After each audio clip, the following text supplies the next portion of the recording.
Assalamualaikum warahmatullahi wabarakatuh. Perkenalkan, nama saya Sahwatul Haja Islamiyah Wijaya sebagai mahasiswa PMM Kampus Merdeka.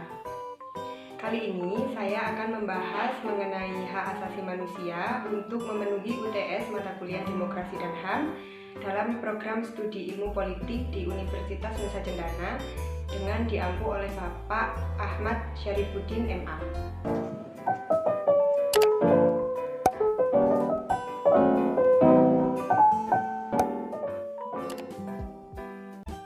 Pembahasan yang pertama adalah mengenai lahirnya teori hak asasi manusia. Hak asasi manusia berasal dari teori hak kodrati, yang mana teori tersebut mengungkapkan bahwa hak asasi manusia adalah hak yang melekat pada diri masing-masing manusia sejak ia lahir. Salah satu tokoh yang mengungkapkan teori hak kodrati ini adalah John Locke. Ia mengungkapkan bahwa manusia dipengaruhi oleh alam mengenai hak hidup, hak kepemilikan dan hak kebebasan untuk bergerak yang tidak bisa dirampas oleh siapapun, termasuk negara.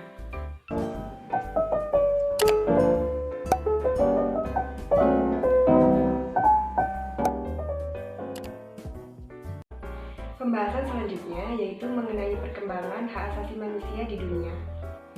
Sejarah perkembangan hak asasi manusia dunia dimulai dari zaman kenabian, yaitu Nabi Ibrahim, kemudian berkembang pada zaman kerajaan hingga pada saat ini, di mana hal tersebut terjadi karena adanya kekerasan terhadap manusia. Sejarah perkembangan hak asasi manusia ditandai dengan adanya 3 peristiwa penting yang terjadi di dunia barat, yaitu Magna Carta yang berisi tentang perjanjian antara Raja John dari Inggris dengan para bangsawan. Kemudian Revolusi Amerika, yaitu perang kemerdekaan rakyat Amerika Serikat ketika melawan penjajahan Inggris. Dan peristiwa yang terakhir adalah Revolusi Perancis, di mana ini terjadi ketika rakyat Perancis melawan rajanya sendiri yang berperilaku sewenang-wenang.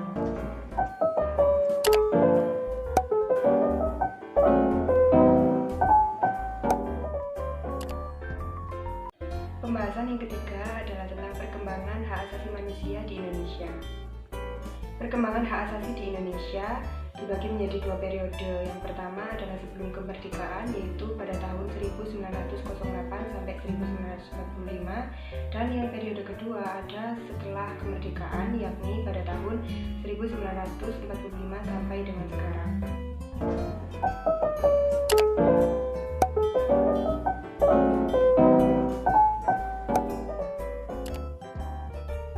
Pembahasan selanjutnya yaitu mengenai generasi perkembangan hak asasi manusia. Generasi perkembangan hak asasi manusia menurut Karel Vasa dibedakan menjadi 3. Generasi pertama lahir dari refleksi abad ke-17 dan 18. Hak pertama yang dilahirkan adalah hak sipil dan militer seperti hak hidup, hak kebutuhan jasmani, dan lain-lain. Generasi kedua melahirkan persamaan hak asasi di bidang ekonomi, sosial, dan budaya, seperti hak atas pekerjaan dan upah, hak dan jaminan sosial, hak kesehatan, dan lain-lain. Generasi ketiga melahirkan hak persaudaraan atas tuntutan hak solidaritas dan hak bersama, seperti hak atas warisan budaya, dan lain-lain.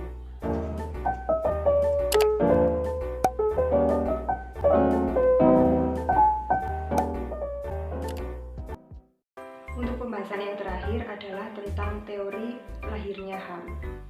Ada beberapa teori yang membahas mengenai lahirnya hak asasi manusia.